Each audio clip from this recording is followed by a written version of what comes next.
Hello বন্ধুরা, আজ আমি তোমাদের ফুলকপির পরোটা বানিয়ে দেখাবো। প্রথমে ফুলকপি ছোট ছোট করে কেটে নেবো, ধুয়ে নেবো, চপারে দিয়ে ছোট ছোট করে কেটে নেবো।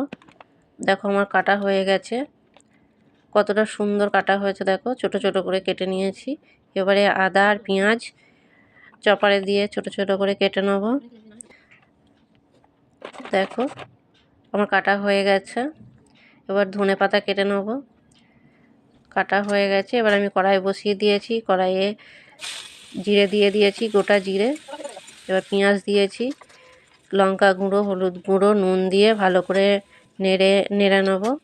এবার গরম মশলা দিয়ে দিয়েছি। এবার ফুলকপি কেটে রেখেছি সেটা দিয়ে দেবো। দেখো আমার ভালো করে ভেজে নেবো নেড়ে চেড়ে।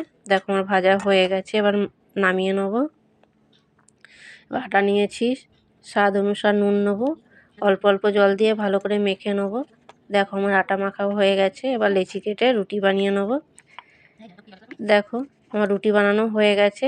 এবার যে ফুলকপির পুরটা বানিয়ে রেখেছিলাম সেটা দিয়ে দেবো।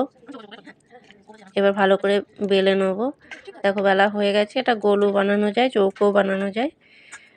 আমি চৌকো করে বানিয়ে নিয়েছি। এবার ভেজে নেবো। দেখো রান্নাঘরে চলে এসেছি, এবার তাওয়া বসিয়ে দিয়েছি, তাওয়াতে পরোটা দিয়ে দিয়েছি।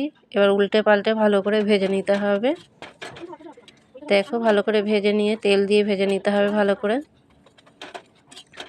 আমার ভাজা হয়ে গেছে। এবার দেখো আমি তোমাদের একটা পরোটা ছিঁড়ে দেখাবো ভেতরটা কতটা সুন্দর হয়েছে। দেখো